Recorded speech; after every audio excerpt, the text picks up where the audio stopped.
So another wacky show you worked on was that working on Toriko. Oh, Toriko, that was great. Another one who's just so ridiculous and so over the top. And you have like a character like with the Regal Mammoth arc.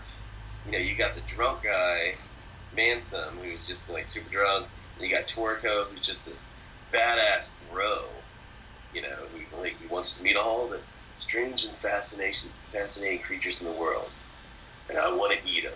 And it's just like it's so great and it's so fantastical and it's just larger than life and it's just so silly. And again, it's another one that's just so silly that you had freedom to kind of make up stuff. And there's the manga, and I would try to keep up with that. Although we had the additional characters, and it was a bit toned down.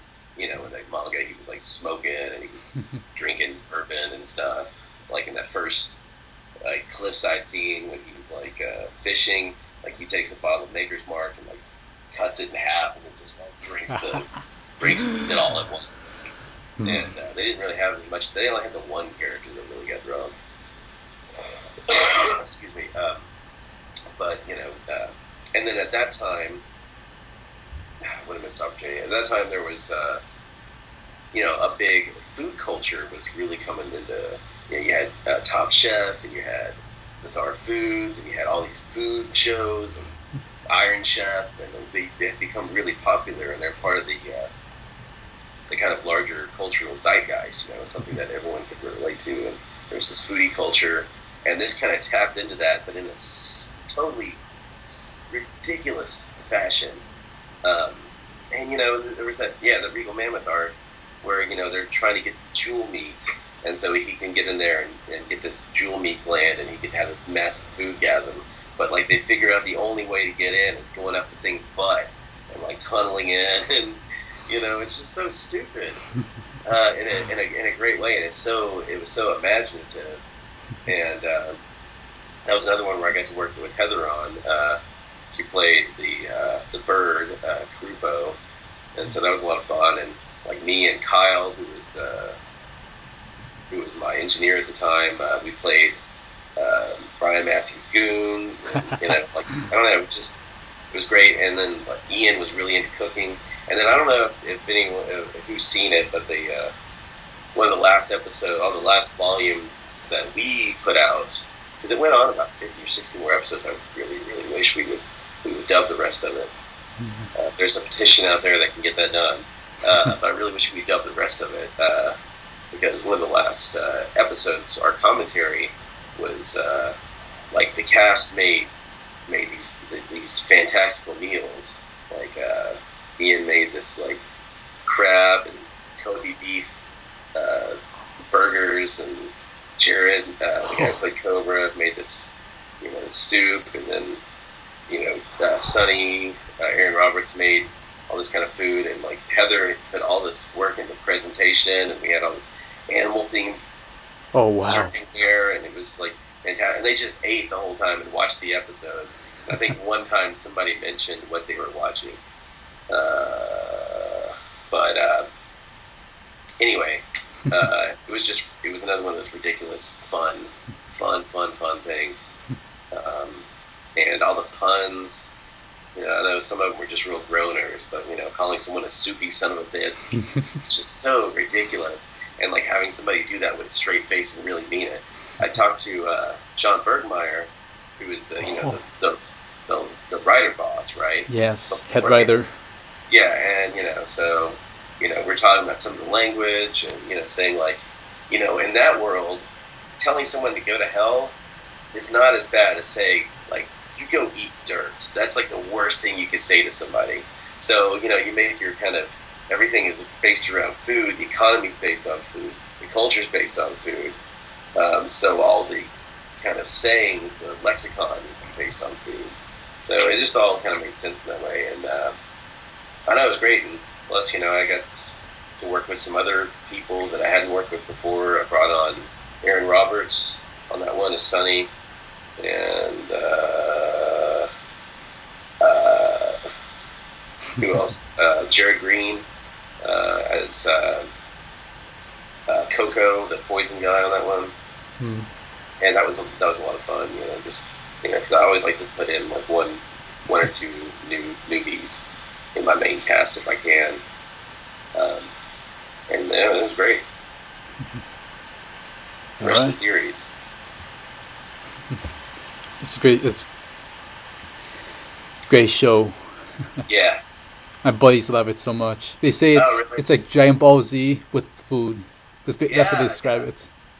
It's just so ridiculous, and that whole like he'll take a bite of something and he'll just scream and cry and like I can't get enough, I can't get enough. It's just tears streaming down his face, and he's covered in meat juice, and it's so silly. I just wish that I don't know the one that sold better, and two that we dubbed more of it. Yeah. I'd still like to work on the show. Yeah. Next time. Yeah.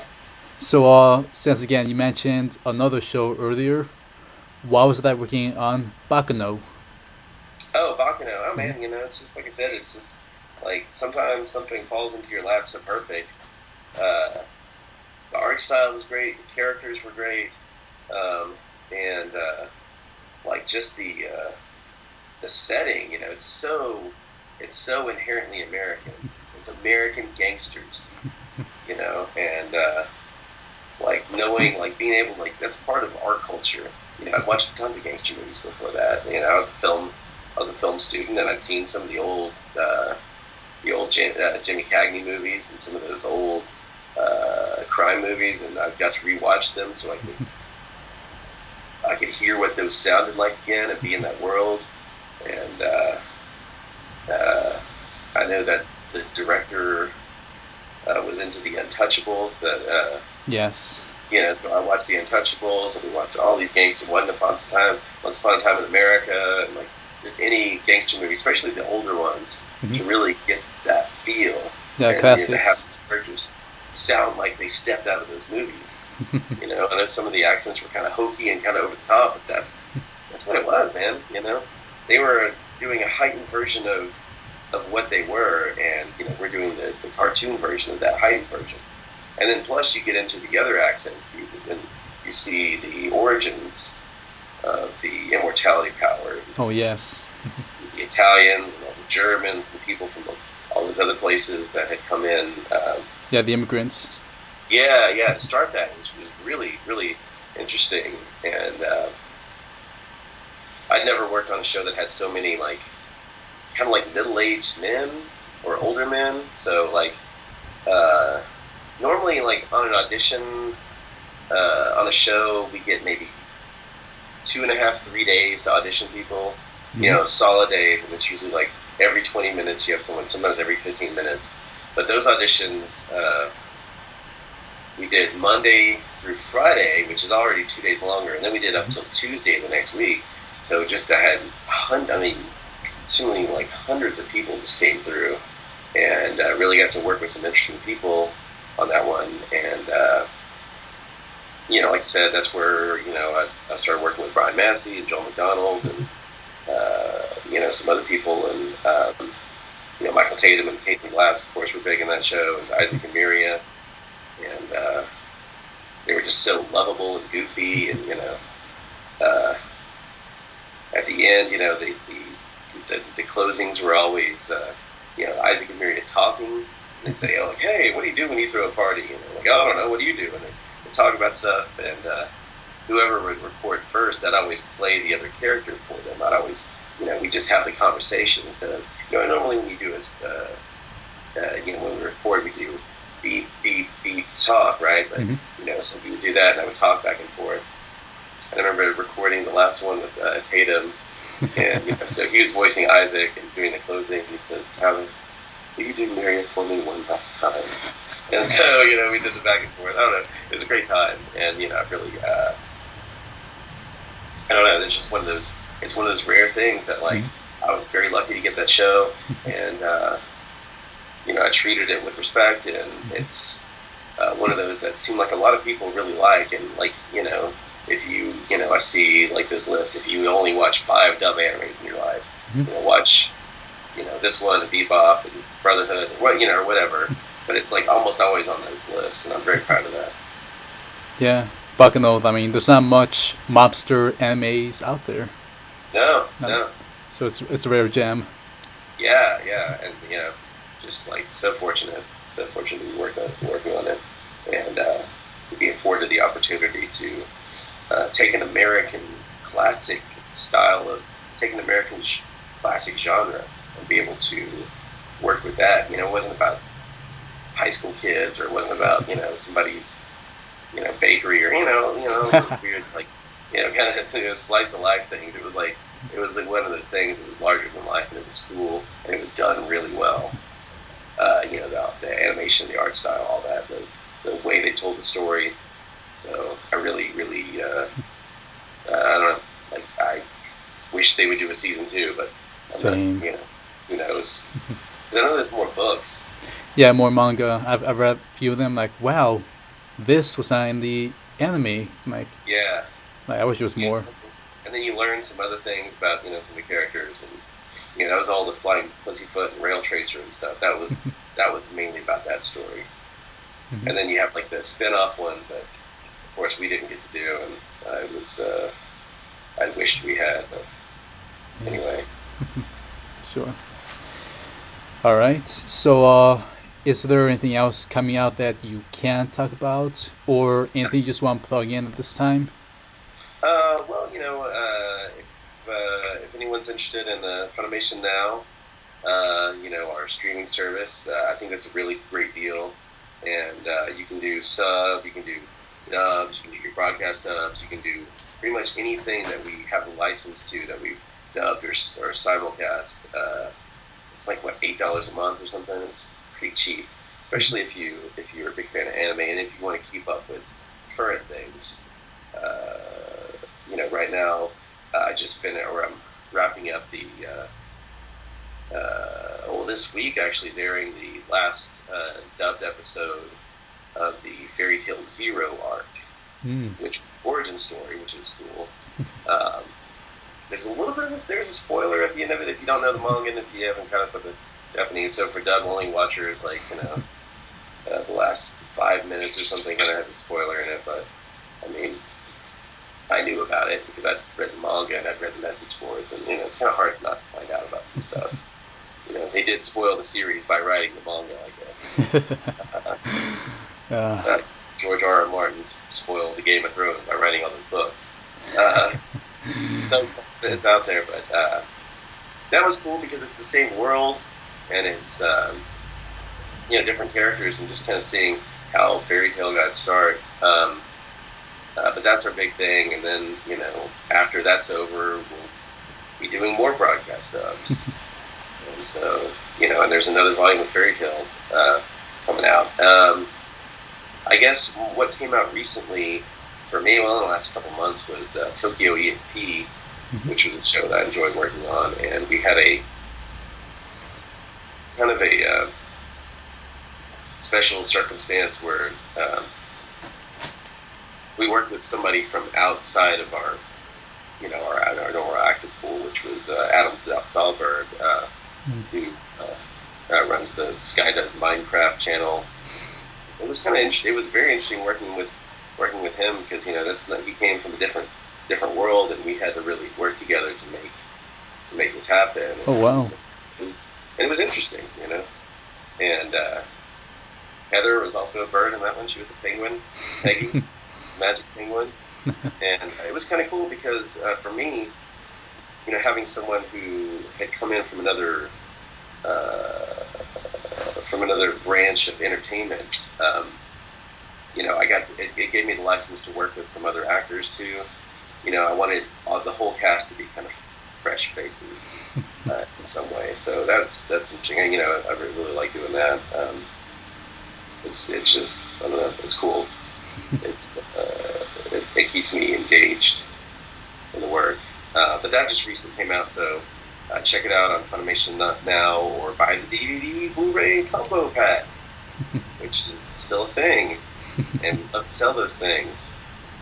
And I'd love for people to watch it because I felt like, and also I got my engineer at the time became my assistant director, Kyle Phillips, who now Oh, directs nice. the shows. But he, directed some of that stuff for me, and it was kind of cool to share that with him.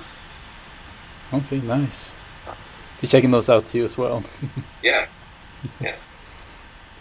All right, so I have one last question, and we always ask this to all the voice actors or directors.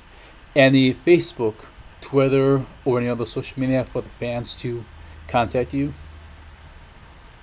Yeah, you can follow me on Twitter, Monkey Shines 9. I'm not a huge social media person. I don't post a lot. Mm-hmm. Um, so I don't know how exciting that is. And of course, I'm on Facebook. It's just my name. But I'm not, like I said, I'm not a big poster a lot. Um, you can, let's see,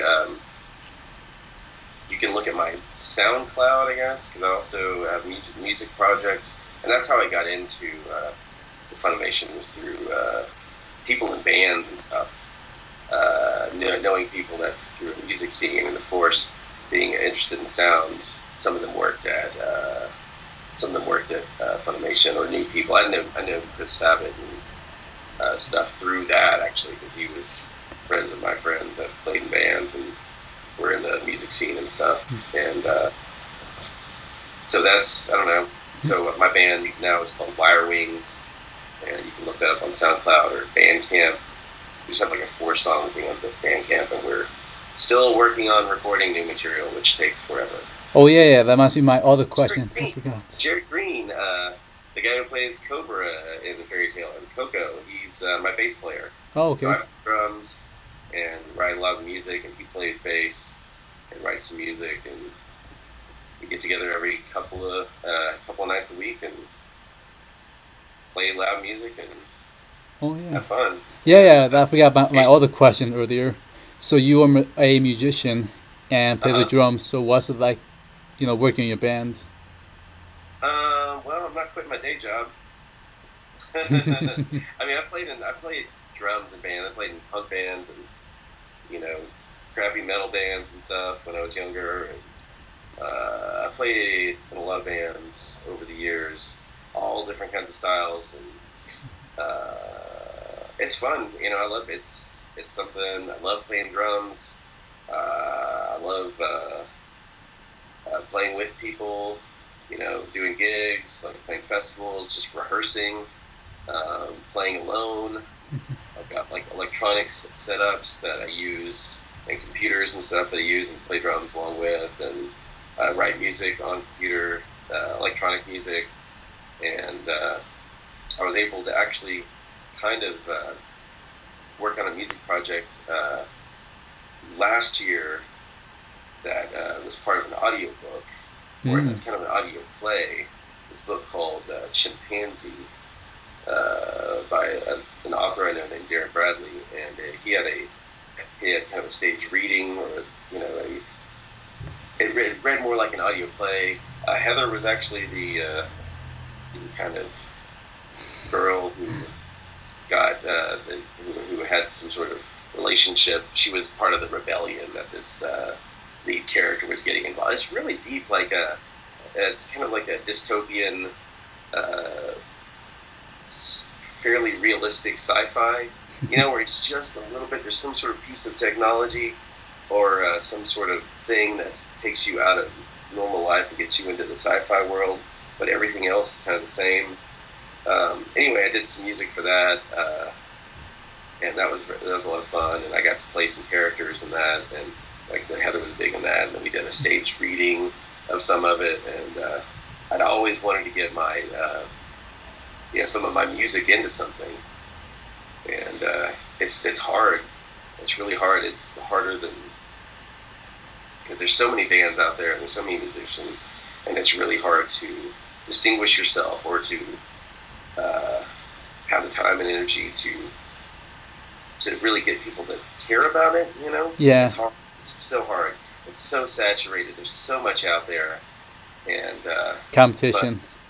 yeah. I mean, it's just so and I've been playing, like I said, since I was. I think I played my first band when I was 15 or something, which was Mm.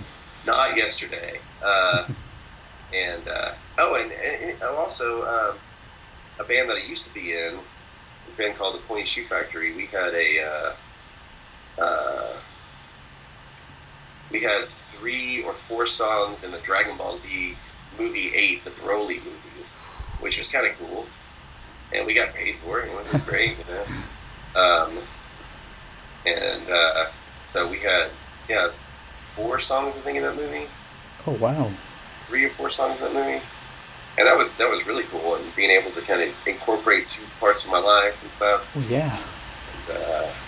And it was cool. I liked it, and of course, getting your music licensed is just a new kind of experience and something that I would like to do more of. But it's tough, man. It is tough. I don't know any other way to do it. Yeah, I believe you, man. I believe you. But Wire Wings is the band I'm in right now. Okay. All right. So again, back to my last question before I forgot your music question. So you said Facebook and Twitter, or your SoundCloud. Yeah, I mean, I post on Instagram as Monks a lot or something. I don't know. I'm not a huge active. I think Twitter's the best place if you want to follow me, and I'll promote more of and stuff on there. And that's Monkey Shines 9. Okay. All right. Well, again, thank you, sir, for honoring us with the interview. Oh yeah, no problem. I also want to thank our fans, for watching another episode of the Ohio Guys. We really appreciate it. Again, thank you, everyone. I'm Christian Ocampo. And you're Tyler Walker. Yes, and I'm Tyler Walker. All day and all night. See you later. See you, everyone. Take care.